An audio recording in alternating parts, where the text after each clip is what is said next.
All right, Rashad Jennings, how's life? I mean, you're dancing with the stars, you're doing esports, you're breaking the game down. I don't even know where we began. I want to get into your life, how it all began too. But first off, what are you up to? How you doing these days? I'm good. I'm real good, man. I'm chilling. I'm in California, moving to and fro, working on project after project. Just brought in Christmas, New Year's in Mexico. Came back across the border with a new dog because I'm a sucker for things that can't defend themselves. And I saw a little precious puppy, a German Shepherd, and I already have one. So we'll see if he got any lover in him at some point. See if they breed with each other. But nah, man, life is good. I have literally nothing to complain about. That's great. So you say you just saw a dog and picked him up? Yeah, so on the way back, I don't know if you've been to Mexico. When you come back, right, to get in America, it's Yeah. a long line. In that line, you got a lot of people selling things, hats, souvenirs, whatever have you. And I saw this guy come by with a dog, and it was a lab. And I'm moving into a new spot in San Diego. It has some land. So I'm like, man, it would be nice to have another dog. So the one that I do have, his name is Diesel. It's a German Shepherd. It's a boy that he I wouldn't be like by it. himself and have somebody to play with. But I was like, nah, he might want to mate. I don't want to crossbreed. So I asked the guy, I was like, hey, do you have any Germans? I don't know. He said something in Spanish. Da, da, da, da. Came back like 30 minutes later because we're in the line. And Yeah. sure enough, he had two German Shepherds. I picked one, and here we are. Man, you got a big heart. I like it. It's Dude, I do. I got a heart for things that can't protect themselves, man. It's weird. my wife has been on me. She would be picking up all the dogs if I would allow it. So you're a better man than me. I've been putting the kibosh to it. No, can't do it. We got two kids and a dog already. We can't be increasing the population right now. I feel Um, you. but hey, you know what? Let's start right off with the Giants of today, real quick. I mean, I guess it's an elephant in the room. Things are not good with the Giants, as I'm sure you're well aware. From afar, like how are you taking in the dysfunction with the organization right now, and what's your read on it? I would say it's taken a little bit longer, a lot of bit longer than most fans would want or expect for the team to put together a product that is competitive enough to make the playoffs, at least make the push in the hunt, something. I left the last time the Giants had a winning season was when I was there. It was we went 11-5. We went to the playoffs, played against Green Bay, coughed up a loss, and the following year, all morale is high. We had everybody coming back. Besides, they cut two players. They let go of Victor Cruz and they let go of myself. They added a ton of other players. And so it was obviously, like I said, high morale, high expectations. Boys just went to the playoffs last year. They went 11-5. It seems like they added more additions. And I think they went like 5 and maybe 11, 3 and something. Like it's just been a downhill spiral. New coaches, new GMs, trying to find the right recipes to get everybody back intact to go out there and compete. Got a freak of nature in Saquon Barkley. Try to put some receivers out there, Galloway, like making the right steps, but cannot put it together. I don't know the rhyme or reason. I'm not in the locker rooms anymore. I'm Yeah, not in the office. However, I do know that the Giants and I know the owners and they have championship mentality. So I know they, without a doubt, are going to figure out the recipe to get everybody back in order. And I know that they're giving every effort they can to put everything back in order how they want. It's just been unfortunate, man. I know that's the big question. Are they going to be willing to just fumigate the building in every way, right? Like get out the old, bring in the new. I think a lot of fans want that independent kind of voice to come in and get a read on the situation because and Gettleman was there before, right? It's usually it's kind of somebody who's familiar, somebody who was there before. We'll see. I guess it's been bad, especially the last couple of weeks with Yeah, Joe it's been Judge. tough. It's been tough, man. But at the end of the day, I always tell people, as a player, as an athlete, as a pro, you have to You got to find it within inside yourself to go out there and ball. Coaches call plays, players make them or don't. There has to be within inside the NFL a reason that a man wants to do a great job, even if it's selfishly. Your selfish desires actually should benefit the team.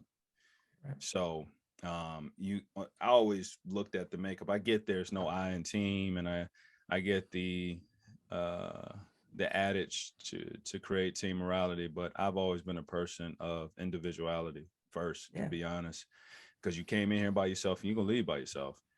Your choices though, to create friendships, to create responsibility, that's on you as an individual. I hope as an individual you want to grow, because that's what's going to collectively help the team. So I always preach individuality, and 11 individuals working together at the same accord, that's how you get a team. That's how you win. I don't like beating people over the Yeah. head. Team first, man. No Yeah. team first, man. You get cut, you get traded. That Yeah. stuff's a joke. Like seriously, I love fans, man. But the one thing about fans, they cheer for their teams. When I was with the Jacksonville Jaguars, right, and we played against the Oakland Raiders, I never forget. We went to the Raiders facility, to the stadium, and I scored a touchdown in the black hole. And those fans reached over and gave me the biggest middle fingers from hell. Like they hated me, couldn't stand me. And through free agency, Yeah. the next year I became a Raider. Those same exact fans came up to me in the same spot when I was warming up pregame. And they was like, Jennings, you remember us? We love you now. You with us. And I remember looking at them.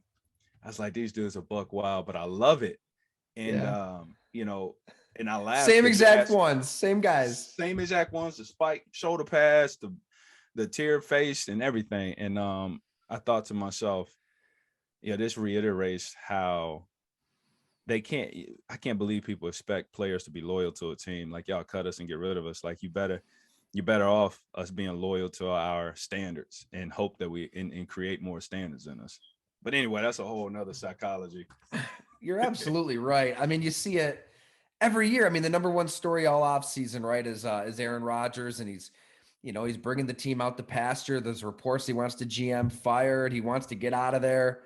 And this whole time I'm thinking, okay, well, we'll see what happens. If he is there, if he is a Packer, all these fans who are pissed off, they're gonna be cheering for him, right? As soon as that G's on the helmet, they're gonna cheer for him. I mean, they go back to Brett Favre. I mean, when he was a Viking, they were booing the hell out of him. They hated his guts. Retires, little time passes. They're filling up a stadium for his induction into the team Hall of Fame. So it is. Everybody talks about culture in a locker room. That's the big talk right now with Joe Judge and the Giants. And I guess he's got to do that as a coach. But at the end of the day, you want talent, right? I mean, we can talk culture, and it probably does matter in a lot of cases. Like Mike Tomlin, Absolutely. he's built a really good thing. Bill Belichick, there are good cultures in place. I get it, but I feel like there's teams like the Giants are kind of in that general state of just needing better talent, and that maybe comes back to what you're saying. Like, think about yourself. At the end of the day, you kind of have to. Oh, I just lost you. Can you hear me? Yeah, I got you now. Oh, okay. Yeah, and like I said, if you collectively are looking out for yourself, and it goes down to this idea of loyalty. And I had this conversation, and you probably laugh. I don't know if you're married or in a relationship, but I was talking to my girl one day, and it was her and her friends, her sisters, and everything. The conversation arose of her leading to ask me about loyalty. And she said, "Do you think I'm loyal to you?" And I said the worst answer. I said, no. Um, I said, I don't believe people can be loyal to people, which was probably the second worst response I could say at the time, because she really didn't understand where I was coming from. So typical response, what? Like, some of you got to tell me like all these things. And I said, no, listen, my theory is this: loyalty. Humans cannot be loyal to humans. Loyalty to me is somebody's willingness to commit to their own morality. Now, what happens is I benefit from your loyalty and vice versa. She's like, what? I said, so look, I said, because again, I'm talking, to my girl, right? So I asked, would you cheat on me? She said, no. I said, cool. I said, did you cheat on your ex? She said, no. I said, would you cheat on somebody else you were with? She said, no. I said, that proves my point. You're not loyal to me. Your commitment to your morality is what loyalty is. And I just benefit from your loyalty to something else. I like it. Now, vice versa. There are some things that I would fight for my family. It's not just because it's her, it's because the position she benefits from my loyalty. So then I said, so take that philosophy and apply it to life. People aren't loyal to individuals. People benefit from people's loyalty. Huh. And the conversation was way better. I'm glad I got a chance to explain it, because if you don't get a chance to explain She that, got it then. yeah, You're still together. Still together. That's great. We benefit from each other's loyalty. I'll tell you that. Any similarities to football then, or did you see a parallel to that? I mean, because you're right, a lot of Yes, there's a major parallel to football with that, man. And so again, it goes back to being loyal to a team. You can't. It is impossible. You just benefit from that player. Yep. That's all. Because the names have changed, the faces can change, but the expectations never will. And I quote that one from one of my favorite coaches to play under, Tom Coughlin. He would always say that. He said, I used to take notes from every day. He would give me a quote that was just like fire. And one of the things he said before he left, retired / fired / however you want to break it down, released, whatever term you need to put it in there. He said that the faces may change, but the expectations never will. And I never forgot that. What's Tom Coughlin really like? I mean, we hear about Coughlin time, and maybe we remember him at Lambeau Field with the red face. But beyond that, I don't know. A lot of people know much about Tom Coughlin. You're with him day in, day out.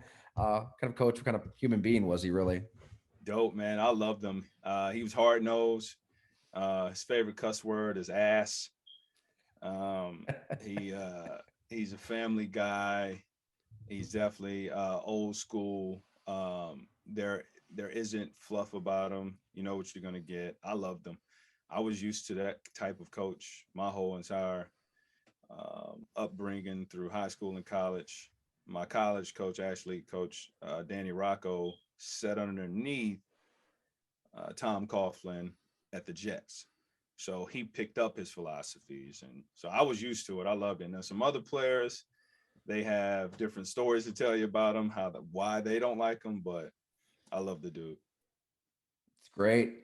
Take it back to high school if you can, Rashad. I think, is this true that you were a fifth string running back at one point way back in the day? Chubby, not getting a shot. Where does it all begin for you? Yeah, unfortunately, yeah, that's true. I was fifth string, overweight kid, glasses, asthma, 0.6, GPA at one point in time, and it was bad. I should not be in the positions that I found myself in. I should not have been in the NFL by far, based upon where I was at. You would have never picked me to play kickball on your team from high school, or pick last for pick up 5 basketball. Like, I was never the guy. I had a complete 180. 270 pounds, is that true? That Yeah. big? Yeah, about 275 actually was the heaviest I ever seen on a scale. Man, what Legit. happened then? Like, how do you go from point A to point B?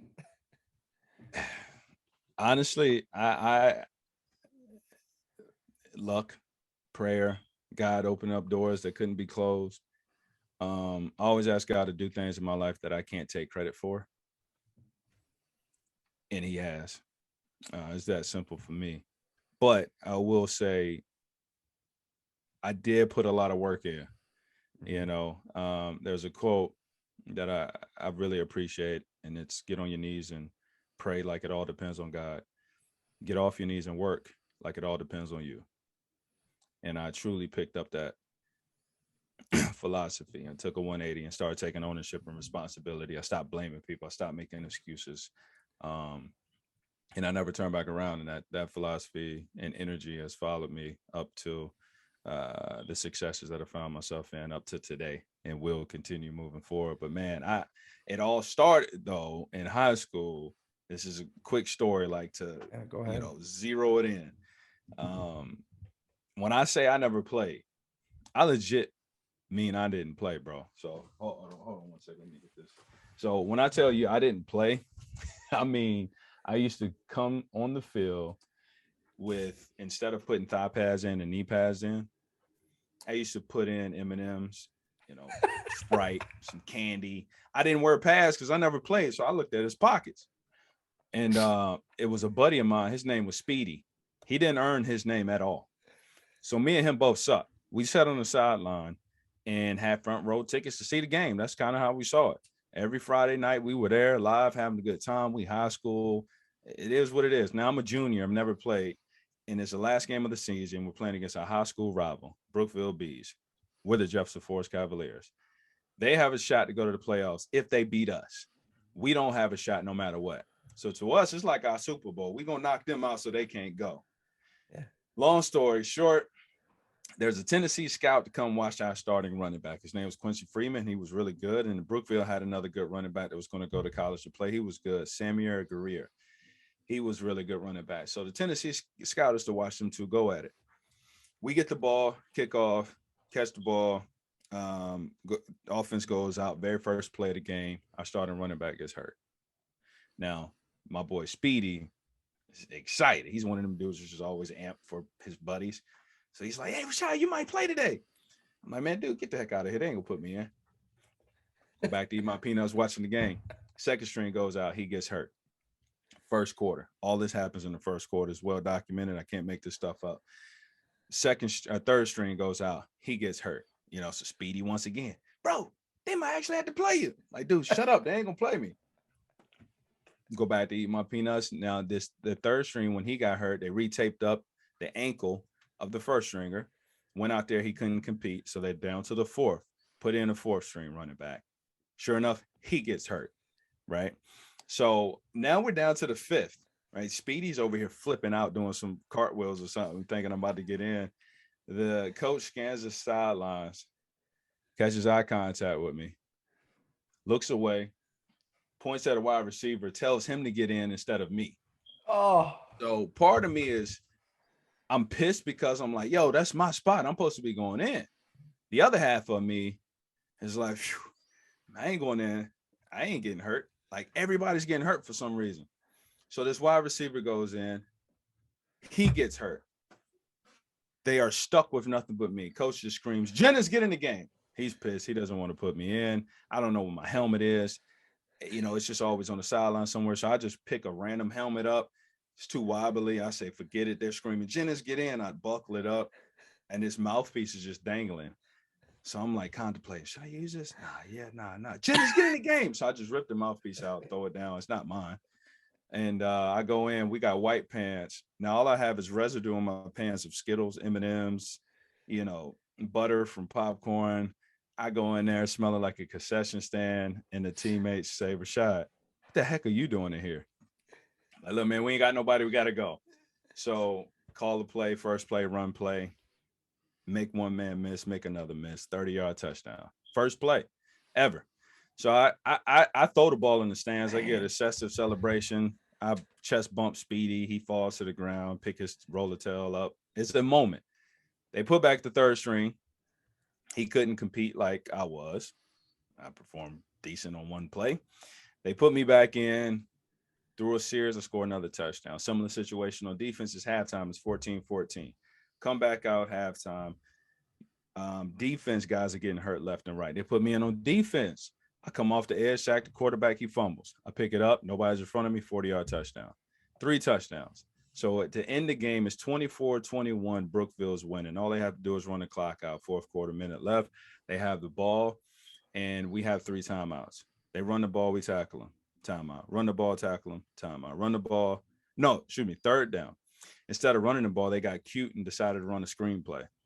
Why, I don't know. They run a screenplay. I sniff it out. I intercept it. I score a touchdown. We win.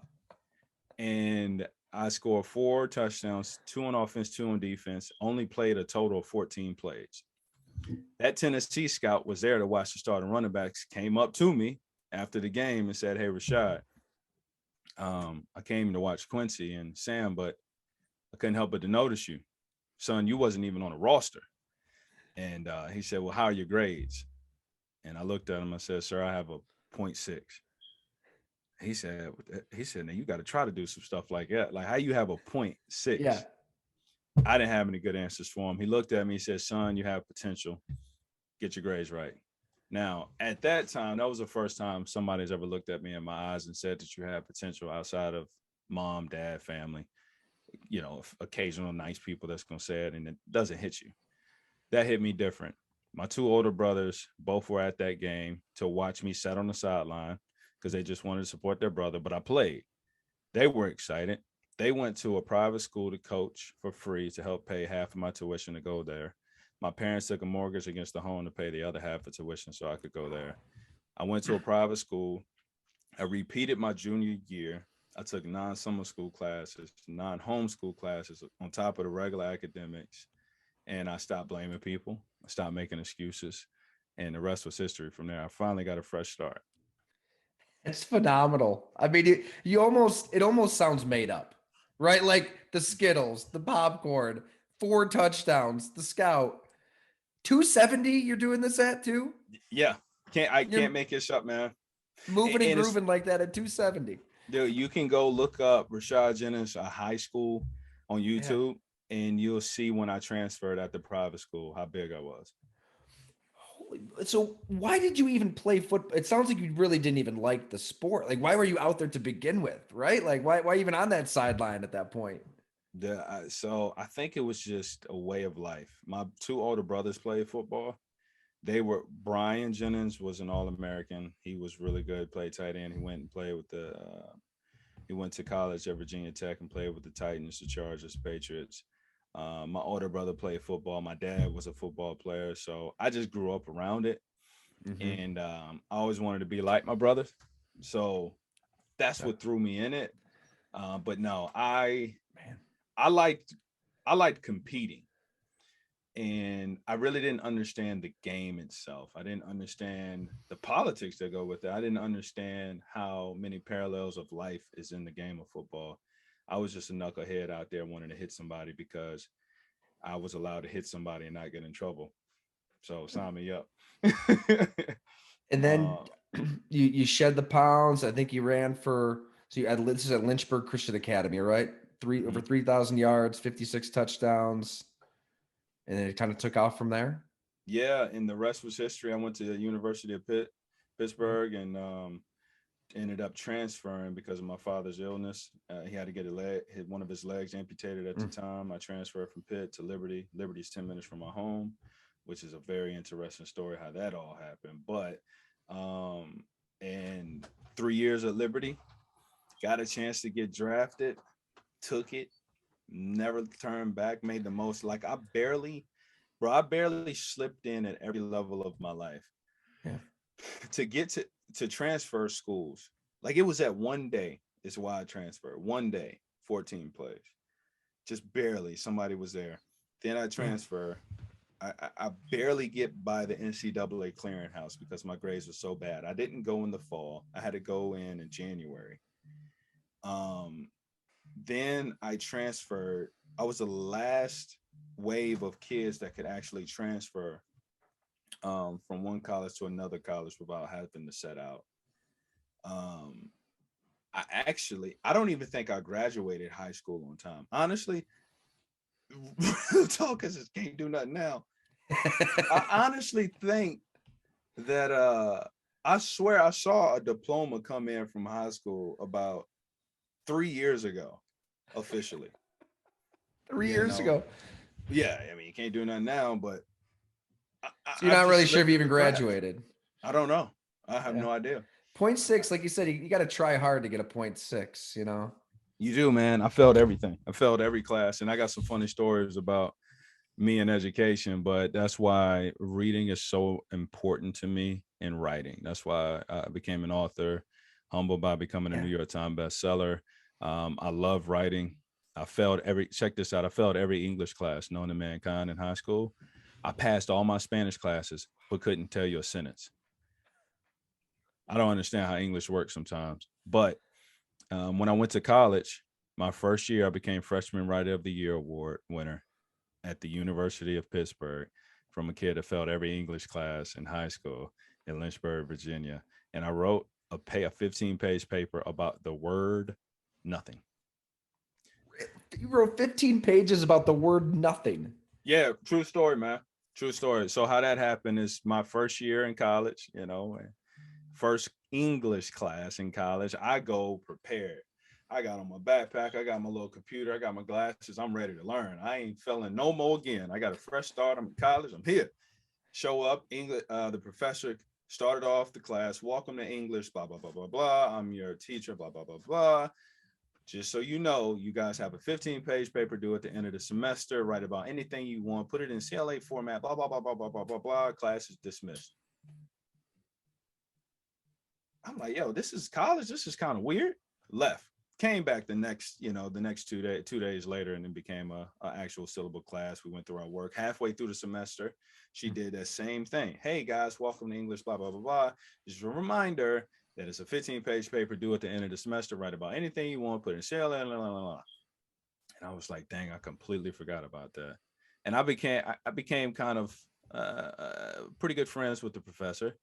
So I thought I'd be funny. I said, you know what? I ain't gonna write about nothing. I'm gonna staple 15 pages together, write my name on it, blank, turn it in, be funny, right? Just to be funny. And then I was gonna work on something. But I went home and I looked up the word nothing. And it's so intriguing.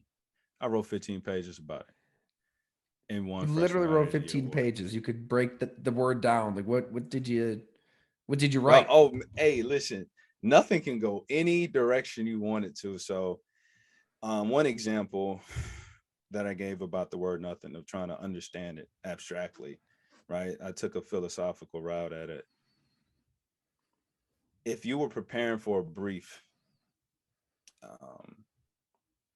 at nighttime for the office in the morning, and you put together 10 pages for a brief, you put it in your briefcase, you put it beside the door, in your umbrella, and you're ready for the day in the morning. You wake up, you shower, you get ready, you pick up your briefcase and umbrella, you get in the Uber, you go to work.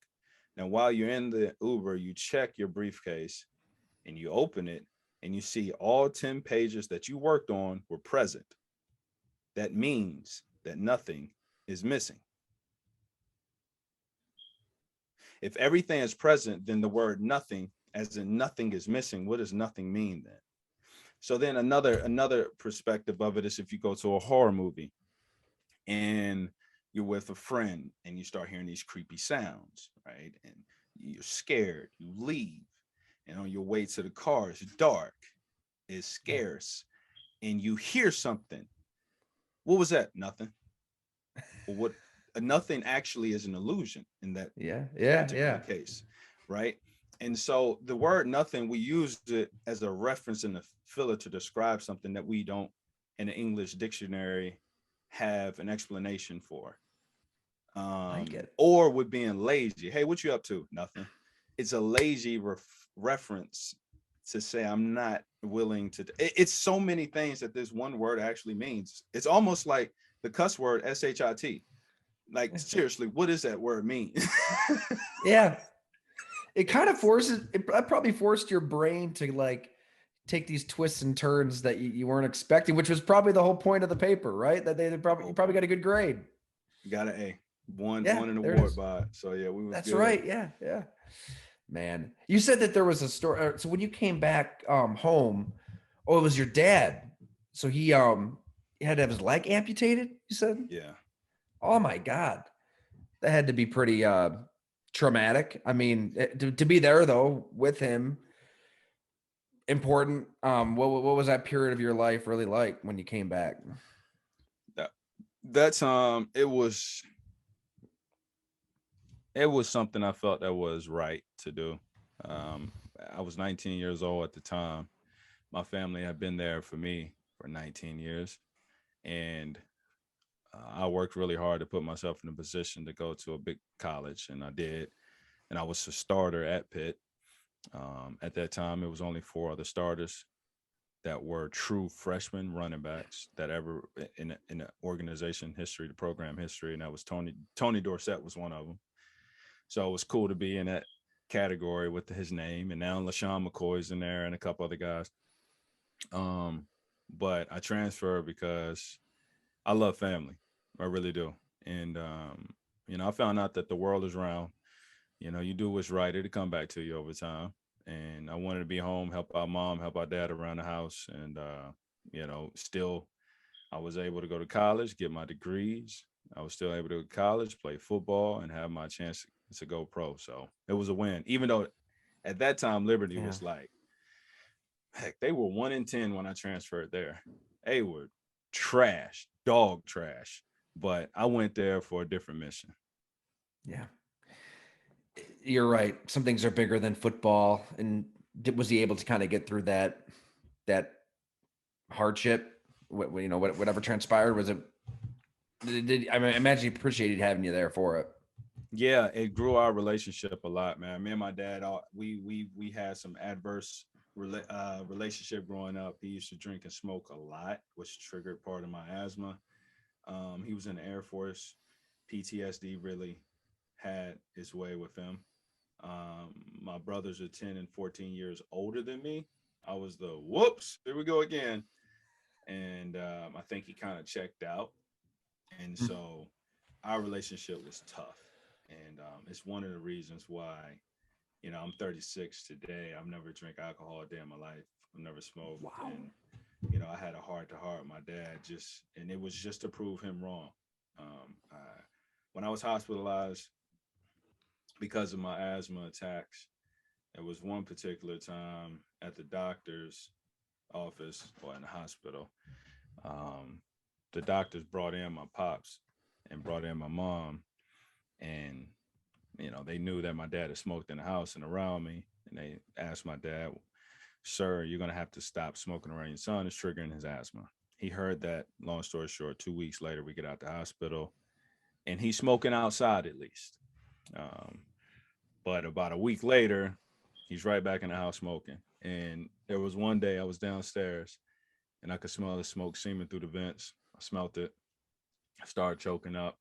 I put a pillow over my face to go upstairs, knock on my dad's door. Doesn't answer. I open it. He's in the corner drinking and smoking like he usually does. And I looked at him. He's about like 13 years old.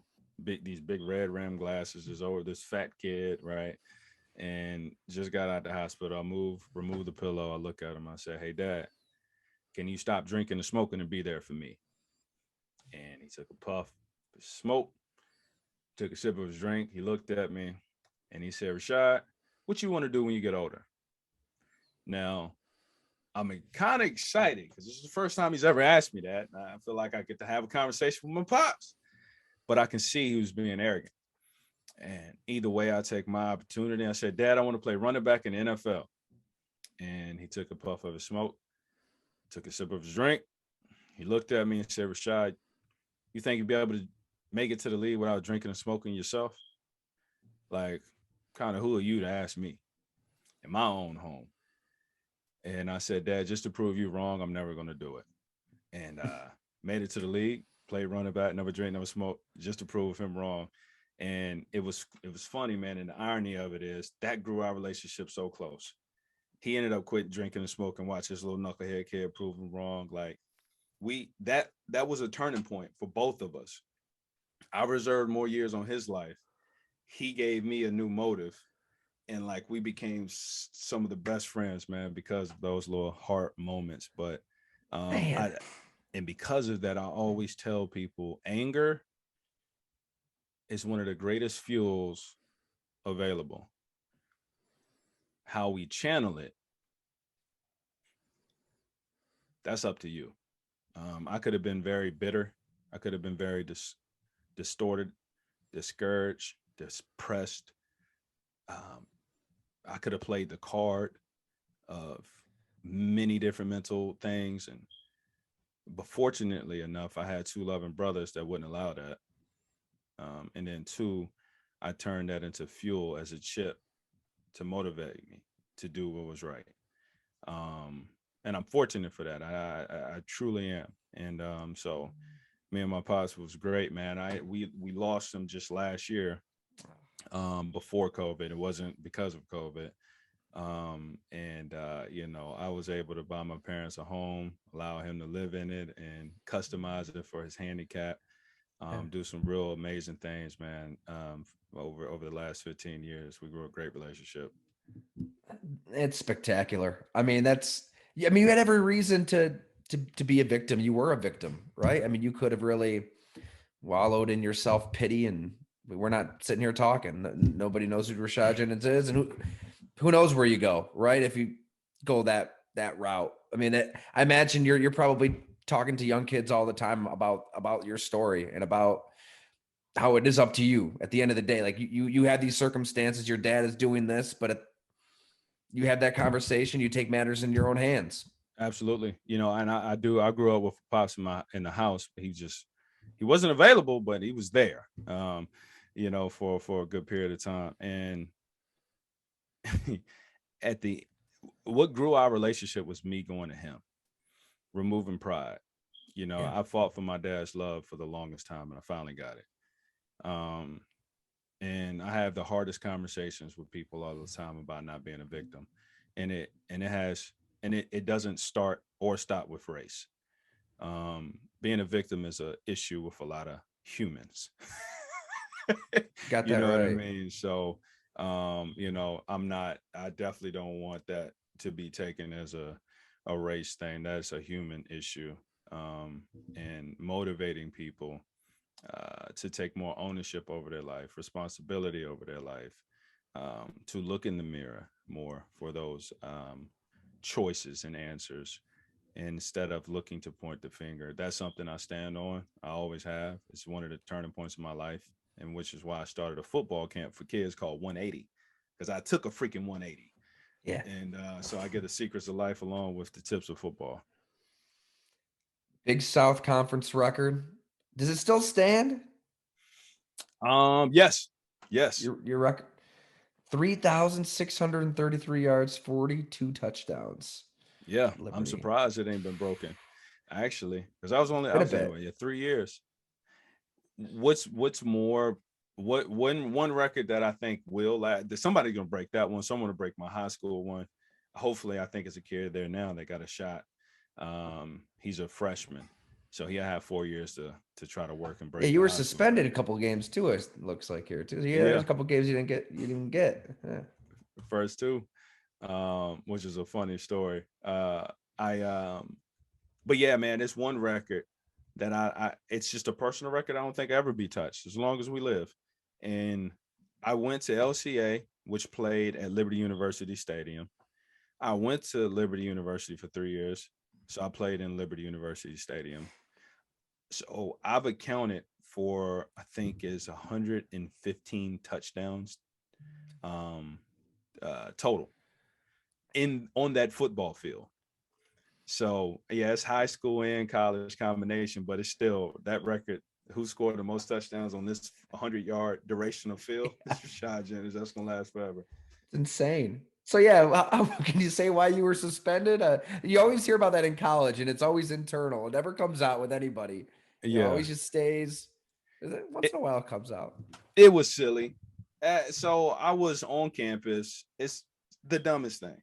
I'm on campus, and if you're on full scholarship and you stay on campus, you do not get funds for um, what is it called? I forget the name of it, but basically for food.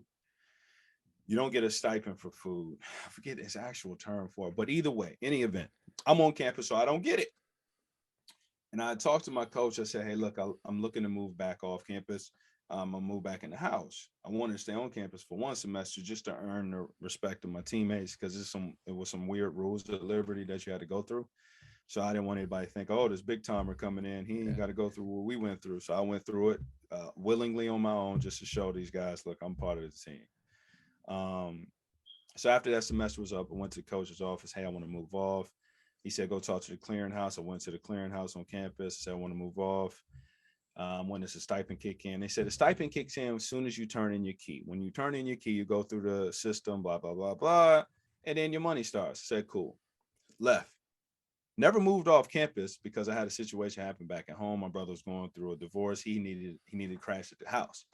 So I was like, screw it. I'll stay on one more semester.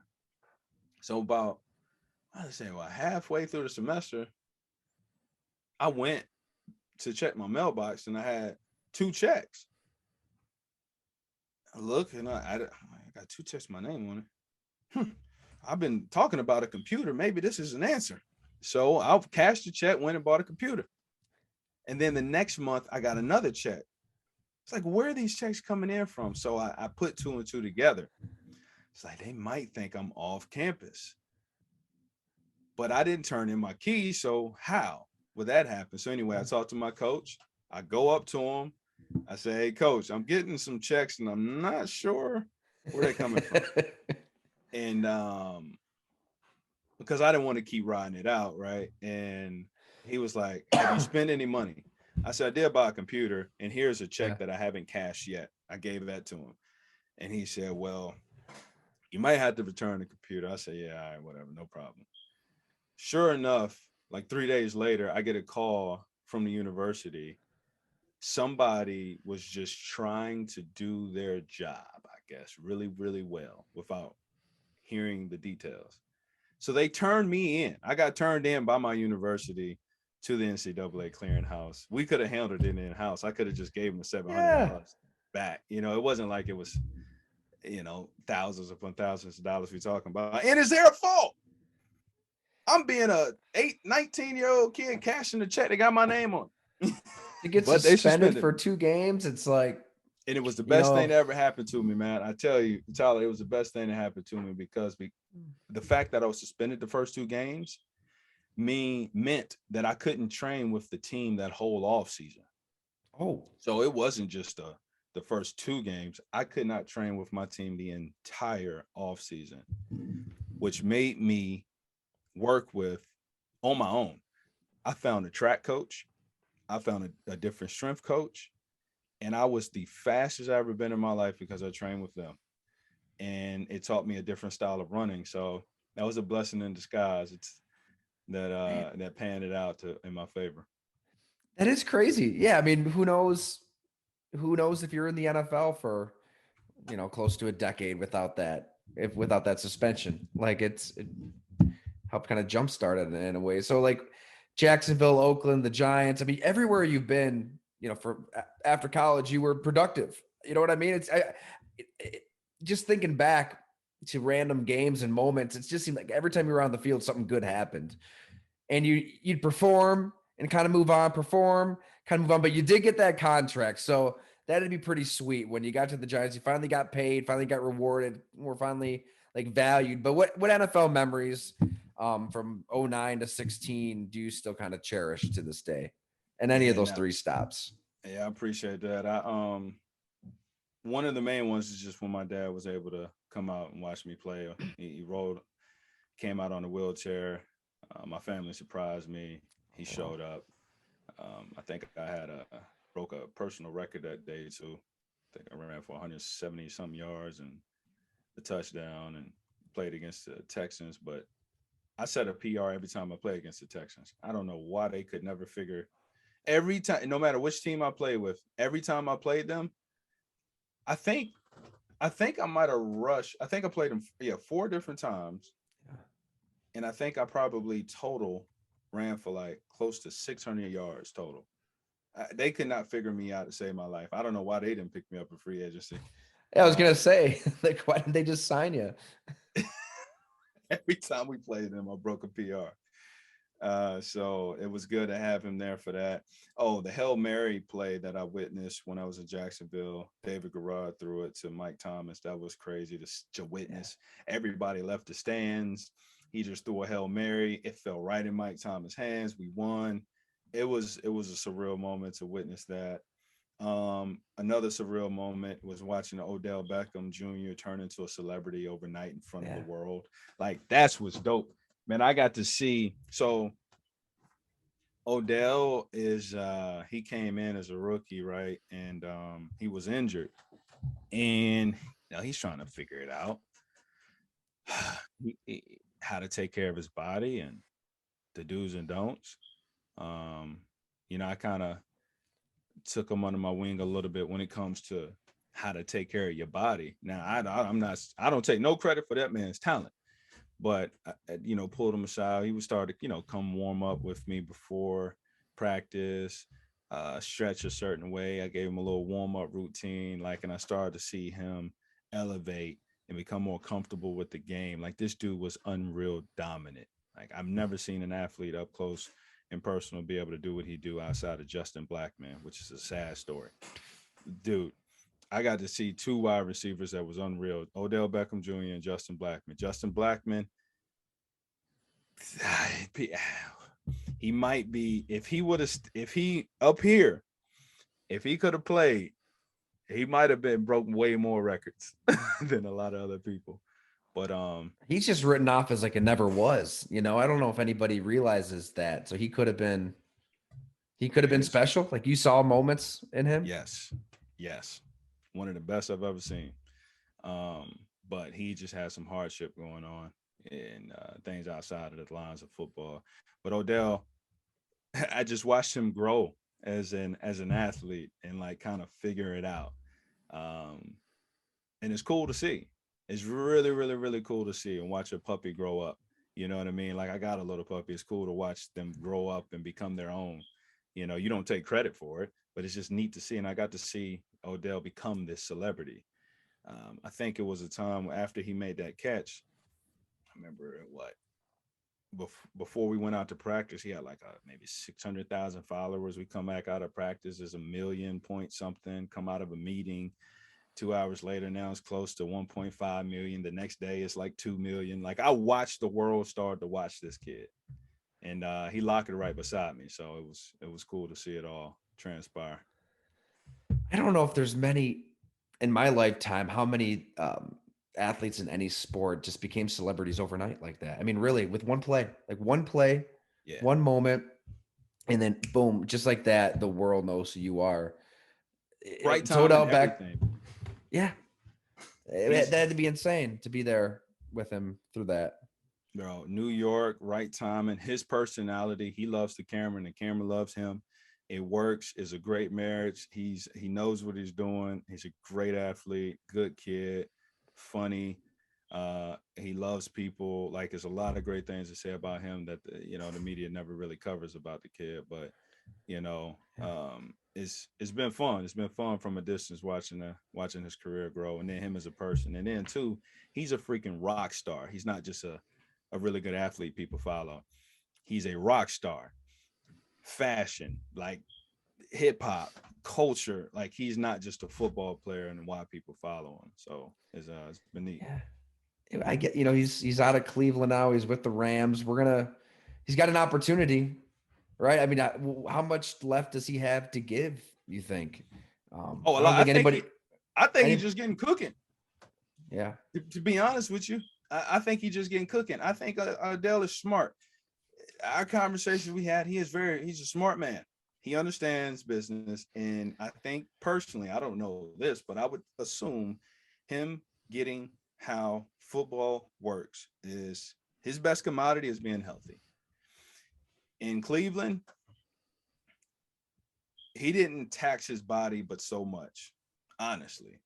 It was a lot of, he was battling some injury getting back. That gave him rest. He didn't have the prosperous career as he could have in with the Browns. That gave him more rest. I think mentally he probably was drained more than physically while he was in Cleveland. Now he's somewhere mentally, he's probably enjoying himself. He's on the West Coast. Plus, he's still young. He's still Odell. He's still a freak of nature. He's still a team player. Anybody that's played with him has nothing bad to say, just media. He's loved in that locker room. Sean McVay knows how to work with young players. And I think he may have found a home in a combination of other athletes in there that he could play as long as he wanted, man. Interesting. I think he's been written off really by most people. I think if that's the outcome, it would probably surprise a lot of people if he turns into what he once was and then some. Yeah, I think he's going. I think he's going to just be that consistent, established player that has production, and because of who he is going to make it seem more than what it is. But Yeah. I think he will be a player as long as he wants to and compete. Super Bowl prediction for us here. Who do you got? Would you go that far? So I'm biased. I like the Arizona Cardinals. I've always been an Arizona Cardinal fan since I was 6 years old. So I'm glad we got something moving over there. So I'm biased there. However, you can't write off Brady. You can't write off the Rams right now. I don't think anybody wants to play Cincinnati. Um, they figured out something there. Yeah. Yeah. Jeez. The Cowboys have pound for pound one of the best offenses. It's now I don't know what Dak's been doing lately, but I'm pretty sure he'll figure it out. So you got Kansas City. That's Kansas City. So it's wide open this year. It's hard to predict, man, on this one. Yeah. And the Anything. Colts. Yeah. It's matchups too, right? Like it.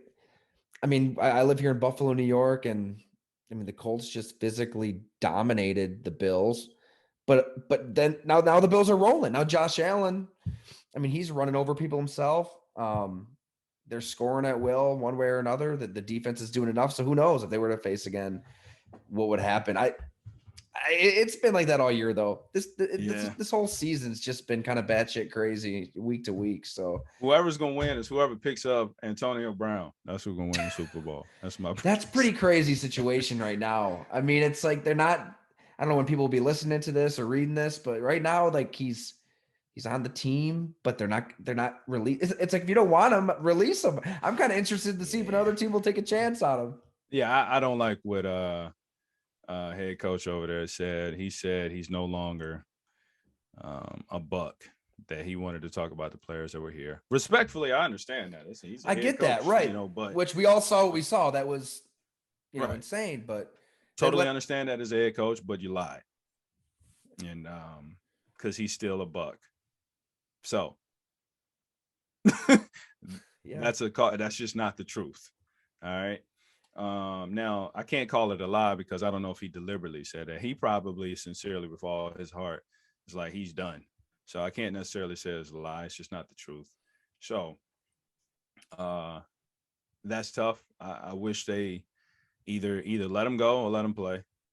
I'm not mad at AB at all. I personally am. I'm not. He left the game. He was mad. Who knows why? I wasn't there. You wasn't there. We can speculate. There's rumors about him not they're trying to hold his incentives.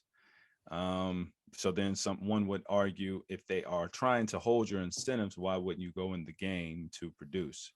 Well, he's hurt, he's injured. If you go out there and not and injured and you get hurt, then you can't perform to get your incentives. You get let go. They can cut you. As these all these weird rules that come into yeah, play. Who knows? So I'm not getting into that detail, but I'm not going to judge him on his past. The man left the game and wanted to go home. I ain't mad at him.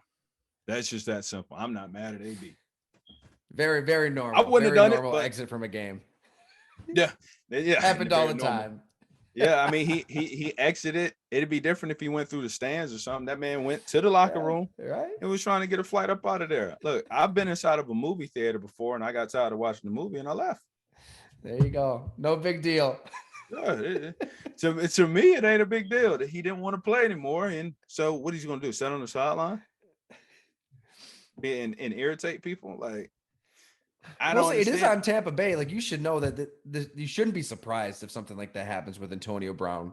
Really, You whether signed up justified, for not it. just whatever. Like They you signed know up what you're for it. taking on. Yeah, you signed up for it. Yeah, hundred Yeah, percent. You're not getting in the ring with Mike Tyson and confused why you get knocked out. exactly. So I'm not mad at AB, man. I hope and people like to quickly talk about his mental health and how he's this and that. Man, AB, for all we know, could be a genius. And he got everybody else tripping. He could have a master plan behind all this. He could have a brand coming out. It ain't no telling what AB could be doing. So I'm not going to judge that man at all. I hope Yeah. he's good. I hope he's healthy. I hope he gets picked up. I hope he does what's right for his family. Because at the end of the day, everybody else's opinion is not going to matter. I just was hoping he'd pull a George Costanza and just show up to work like the next day, like nothing happened. Just pretend like Dude, this that's what just I want. That'd be awesome, wouldn't it? yeah, that'd been I want funny. to see a show out of it. Hey man, this has been unbelievable. I can't thank you enough. Where can people find you? What are you up to? We didn't really get into what you're doing today, but what should people know about Rashad Yeah, Jennings so these days? I'm at Rashad Jennings on every single platform available. Also follow me on Twitch, Rashad Jennings 23. I will be streaming and co-streaming, co-hosting Thursday night football games all next season. I am hosting the wild card too. I think it's the 16th or the 17th of this month. But yeah, tune in. Just go to twitch.com and type in Rashad Jennings. You'll see me chopping it up with football in the background. So I'm having fun with life. I started an esports organization. And so if y'all can game, if you consider yourself a gamer, hit me up. We did one of these with Amon Green recently, man. He's teaching it out there in Sheboygan, Wisconsin. So I didn't even know you could teach this stuff in college. It's blowing up. It's huge. Yes, sir. All right. Well, everybody find Rashad and man, hey, we can't thank you enough for doing this. That was a lot of fun. Thanks for taking an hour here. Oh, for sure, man. We'll talk to you. You got it, man. Thank you. Peace.